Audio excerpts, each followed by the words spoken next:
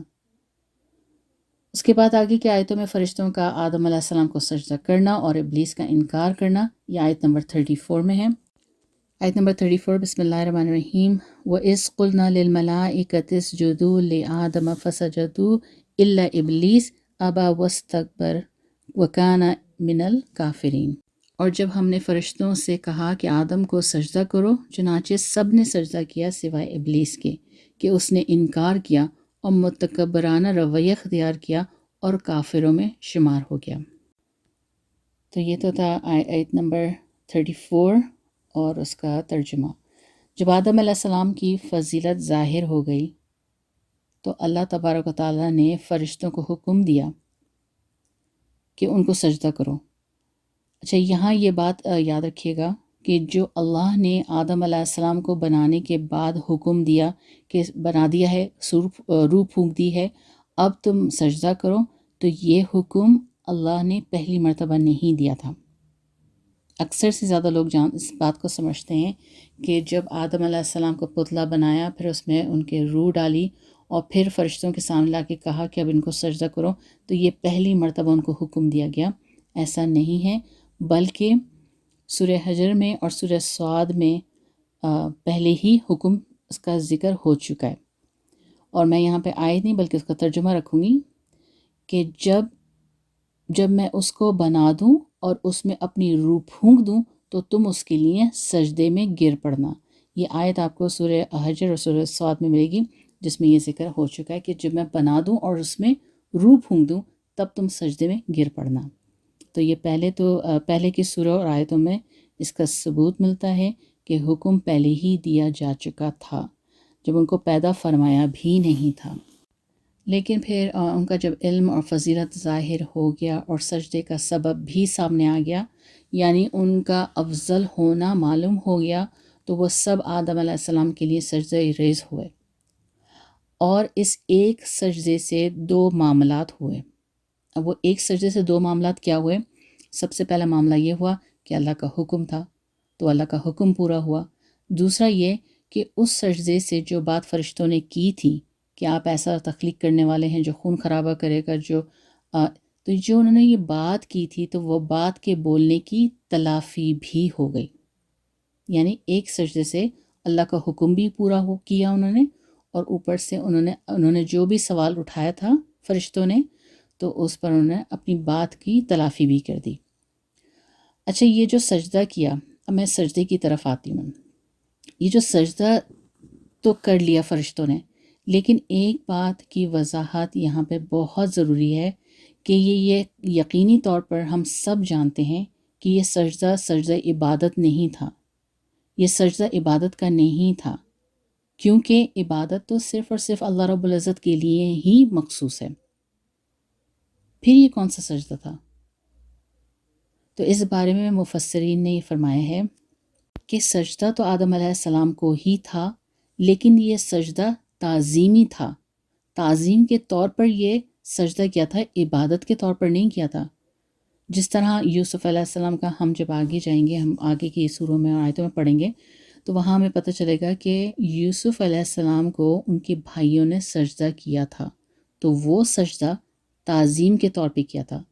لیکن یقیناً آپ لوگ اس میں سے کسی نہ کسی کے ذہن میں یہ سوال اٹھ رہا ہوگا کہ کیا پھر تعظیم کا سجدہ کرنا جائز ہے؟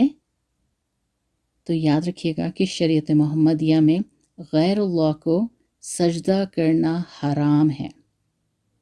اللہ کے سوا کسی کو بھی ہمیں سجدہ نہیں کر سکتے، خواہ کہیں کا بھی سجدہ ہو، خواہ وہ سجدہ تعظیمی ہو جیسے حضرت یوسف علیہ السلام کے بھائیوں نے کیا تھا، وہ ان کی شریعت میں جائز تھا۔ یہ پہلے کی شریعت میں سابقہ شریعت کی بات تھی جو کہ منسوخ ہو گئی۔ نبی پاک صلی اللہ علیہ وسلم کی شریعت میں یہ منسوخ ہو چکی ہے۔ اچھا، یہاں پر ایک حدیث رکھوں گی تو اس حدیث سے مزید واضح ہو گئی تاکہ یہ بات۔ ایک صحابی رسول حضرت قیس بن سعد رضی اللہ عنہ نے بیان کیا۔ حضرت قیس فرماتے ہیں رضی اللہ عنہ کہ میں ایک شہر میں گیا، میں نے دیکھا کہ لوگ وہاں پر اپنے علاقے کے سردار کو سجدہ کر رہے ہیں۔ میں نے دل میں کہا کہ رسول اللہ صلی اللہ علیہ وسلم اس بات کے زیادہ مستحق ہیں کہ ان کو سجدہ کیا جائے۔ میں نے نبی پاک صلی اللہ علیہ وسلم کی خدمت میں حاضر ہوا تو میں نے عرض کیا کہ میں ایک شہر میں گیا تھا تو میں نے دیکھا کہ وہاں کے لوگ اپنے سردار کو سجدہ کرتے ہیں، تو میرے نزدیک آپ اس کے زیادہ حقدار ہیں کہ ہم آپ کو سجدہ کریں۔ یہ صحابی رسول آپ صلی اللہ علیہ وسلم سے عرض کر رہے ہیں۔ تو آپ صلی اللہ علیہ وسلم نے فرمایا، اگر تم میری قبر پر گزرو تو کیا سجدہ کرو گے؟ تو صحابی رسول نے عرض کیا نہیں۔ تو آپ صلی اللہ علیہ وسلم نے فرمایا، سو اب بھی مجھے سجدہ نہ کرو۔ اگر میں حکم دیتا کہ کوئی شخص کسی کو سجدہ کرے تو عورتوں کو حکم دیتا کہ اپنے شوہروں کو سجدہ کریں، اس حق کی وجہ سے جو اللہ نے شوہروں کا عورتوں پر رکھا ہے۔ تو یہ بات واضح ہو گئی کہ شریعت محمدیہ میں سجدہ تعظیمی کسی کے لیے بھی جائز نہیں ہے، نہ تو زندہ کے لیے، نہ مردوں کے لیے، نہ مرشد کے لیے، نہ قبر کے لیے، اور نہ ہی کسی کے لیے بھی۔ تو یہ بات یقین طور پر واضح ہو گئی ہوگی کہ کسی کو تعظیم کے طور پر بھی ہمیں بالکل بھی نہیں کرنا ہے سجدہ۔ اس کے بعد آگے کی آیتوں میں آتا ہے کہ اسی آیت میں ہی آتا ہے کہ ابلیس کی بدتمیزی اور بدبختی کے حکم سن کر اس نے فرشتوں نے سجدہ کر لیا، مگر ابلیس نے سجدہ نہیں کیا۔ اس نے اس بات سے انکار کر دیا کہ وہ سجدہ کرنے والوں میں شامل نہیں ہوگا۔ اللہ نے جب اس سے سوال فرمایا کہ تو سجدہ کرنے والوں کے ساتھ کیوں نہ ہوا، سجدہ کیوں نہیں کیا، تو اس پر اس نے جواب دیا۔ اور یہ جو جواب ہے، جو سوال کیا کہ تو نے کیوں نہیں سجدہ کیا، اور جو اس نے شیطان نے جواب دیا، وہ جواب سورہ بقرہ میں نہیں بلکہ سورہ اعراف میں اور سورہ سعد میں ہے، کہ شیطان نے جواب دیا کہ میں اس سے بہتر ہوں، مجھے آپ نے آگ سے پیدا کیا اور اس کو کیچڑ سے پیدا کیا۔ تو ابلیس ملعون نے نہ صرف یہ کہ حکم کی تعمیل نہ کی، بلکہ اللہ تبارک و تعالیٰ کے حکم پر اعتراض کر بیٹھا کہ آپ نے افضل کو حکم دیا کہ غیر افضل کو سجدہ کرے۔ اس ابلیس نے آگ کو مٹی سے افضل سمجھا، تو آگ کو مٹی سے افضل سمجھنا یہ اول غلطی ہے۔ آگ میں فساد ہے، صلاح کم ہے، مٹی میں خوبی بھی ہے، فائدہ بھی ہے۔ ہر کام کی چیز زمین سے، مٹی سے نکلتی ہے۔ انسانوں اور جنوں کے رہنے کی جگہ بھی مٹی پر ہے۔ بہت سی وجوہات سے مٹی کو آگ پر فضیلت حاصل ہے۔ تو بہرحال ابلیس نے تکبر کیا، اور تکبر ایسا خطرناک عمل ہے کہ بعض اوقات بندے کو کفر تک پہنچا دیتا ہے۔ اس لیے ہر مسلمان کو چاہیے کہ وہ تکبر کرنے سے بچے۔ مسلم کی روایت ہے، حضرت عبداللہ بن مسعود رضی اللہ عنہ سے روایت ہے کہ نبی پاک صلی اللہ علیہ وسلم نے فرمایا کہ تکبر حق کے مخالفت کرنے اور لوگوں کو حقیر جاننے کا نام ہے۔ ترمذی کی روایت ہے، نبی پاک صلی اللہ علیہ وسلم نے فرمایا، تکبر سے بچتے رہو، کیونکہ اسی تکبر نے شیطان کو اس بات پر ابھارا تھا کہ آدم علیہ السلام کو سجدہ نہ کریں۔ نبی پاک صلی اللہ علیہ وسلم نے فرمایا، آدمی دوسرے لوگوں کے مقابلے میں اپنی ذات کو بلند سمجھتا رہتا ہے، یہاں تک کہ اسے تکبر کرنے والوں میں لکھ دیا جاتا ہے، پھر اسے وہی عذاب پہنچے گا جو تکبر کرنے والوں کو پہنچا۔ اللہ پاک ہم سب کو تکبر جیسے خطرناک عمل سے محفوظ فرمائے، آمین یا رب العالمین۔ یہیں پر ہی ہم اپنا آج کا مکمل کرتے ہیں۔ بارک اللہ لی ولکم فی القرآن العظیم، آمین یا رب العالمین، وآخر دعوانا ان الحمد للہ رب العالمین۔